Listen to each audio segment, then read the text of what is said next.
Hello viewers, অজানা কিছু কথার পক্ষ থেকে স্বাগত জানাচ্ছি। আজ তোমাদেরকে নিয়ে যাব metro rail, Kolkata metro rail Satyajit Ray থেকে হাওড়া স্টেশন। তো মেট্রো রেলের অনেকেই ভিডিও করেছে, তো আজকের যে ভিডিওর মাধ্যমে তোমাদেরকে দেখাবো সেটা হচ্ছে হাওড়া যে ব্রিজ, হাওড়া ব্রিজের নিচে গঙ্গার তলদেশ দিয়ে এই টানেলটি চলে গেছে। এই মেট্রো রেলটি অসাধারণ একটি অভিজ্ঞতা তোমাদের সঙ্গে শেয়ার করব। তো আমরা সত্যজিৎ রায় রেল স্টেশনে, আমরা মেট্রো রেল স্টেশনে ঢুকছি। তো এখানে কিছু রেস্ট্রিকশন আছে, রেস্ট্রিকশনগুলো আমি পড়ে নিচ্ছি। ভিতরে ফটো তোলা, ভিডিওগ্রাফি সবগুলোই নিষেধ। তারপরেও আমি চেষ্টা করছি যতটা লুকিয়ে সম্ভব এই ভিডিওটা করা। তো চলো ভিতরে আমরা ঢুকে যাই। ঢোকার পরে আমি বিভিন্ন জায়গা ঘুরে একটু যতটা ভিডিও করা সম্ভব তোমাদেরকে দেখানোর চেষ্টা করব। এখান থেকে 25 টাকা ভাড়া নেয়, কিন্তু এটা দুটো জোন পার করে যেতে হবে। এখান থেকে আমরা কবি সুভাষ স্টেশনে আমাদেরকে নেমে আবার ট্রেন চেঞ্জ করতে হবে। আবার সেখান থেকে আবার এসপ্লানেড গিয়ে আবার ট্রেন চেঞ্জ করে আবার হাওড়া। তো দুটো জোন চেঞ্জ করতে হবে, কিন্তু একই টিকিটে হয়ে যাবে। তো যাই হোক, আমরা এখন প্ল্যাটফর্মে প্রবেশ করেছি। তারপরে প্ল্যাটফর্মে প্রবেশ করার পরে এই যে এখানে আমাদের টিকিট নেওয়ার পরে এখানে আমাদের এন্ট্রি গেট দিয়ে টিকিটটা কিউআর কোড শো করে আমাদেরকে ভিতরে যেতে হয়। তারপরে যাই হোক, ট্রেনে আমরা উঠেছি। তো চলো ধীরে ধীরে আমি অভিজ্ঞতাটা শেয়ার করি তোমাদের সঙ্গে। সকালবেলায় প্যাসেঞ্জার খুব কম থাকে, আমি সকাল 8টাতেই বেরিয়ে গেছি। তো খুব প্যাসেঞ্জার কম থাকে, এগুলো অফিস টাইমগুলোতে সাধারণত ভিড় হয় বেশি। তো ফাঁকা ফাঁকাই যাচ্ছি, তাই ভিডিওটা করতে পারলাম।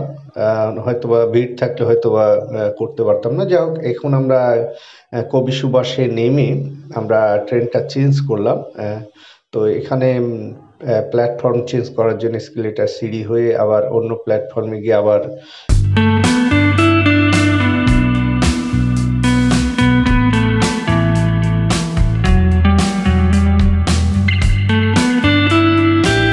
বলতে বলতে আমরা পৌঁছে গেছি স্প্লানেড স্টেশনে।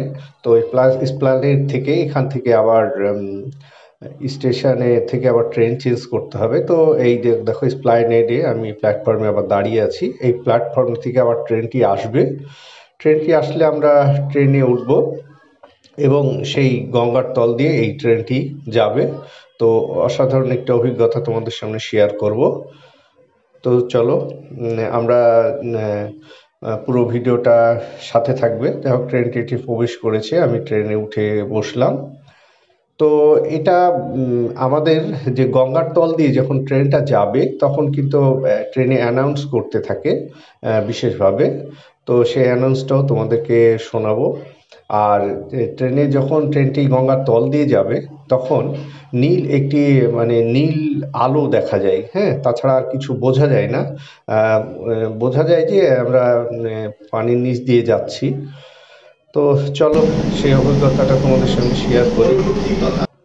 মেট্রো রেল সড়ক में प्रवेश करेगी। আপনারা রয়েছেন বাড়ির 30 মিটার গভীরে। ওপর দিয়ে বয়ে চলেছে গঙ্গা। অনুভব করুন সেই রোমাঞ্চ।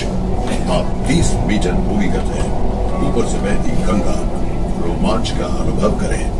ভারতের কোন বড় নদীর তলদেশ দিয়ে গড়ে তোলা প্রথম রেল সুড়ঙ্গ, যা যুক্ত করেছে शताब्दी प्राचीन 2 शहर कोलकाता और हावड़ा के। ईस्ट वेस्ट मेट्रो कॉरिडोर की ये सुड़ंग एक प्रमुख नदी के नीचे भारत की पहली रेल सुड़ंग है, जो सदियों पुराने 2 शहरों कलकत्ता और हावड़ा को जोड़ती है। এটি নির্মাণে সময় লেগেছে মাত্র 66 দিন। इसे बनाने में केवल 66 दिन लगे। नदी को अतिक्रम করে আমরা প্রবেশ করলাম হাওড়ায়। नदी पार करके हम हावड़ा में दाखिल हुए। যাই হোক, আমরা সেই হাওড়া স্টেশনে চলে এসেছি। হাওড়া স্টেশন থেকে ট্রেন থেকে নেমে আমরা উপরে চলে আসলাম। এই মাটির নিচ দিয়ে, গঙ্গার নিচ দিয়ে যে মেট্রো রেল, এবং ওপরে কিন্তু আমাদের হাওড়া স্টেশন। মজার একটা ব্যাপার, মেট্রো রেলটা হচ্ছে আমাদের নিচ দিয়ে এবং হাওড়া স্টেশনটা উপর দিয়ে। তো যাই হোক, এই যে হাওড়া স্টেশনের মেট্রোর বাইরে, সবাইকে অসংখ্য ধন্যবাদ জানিয়ে আমি ভিডিওটি এখানে শেষ করছি।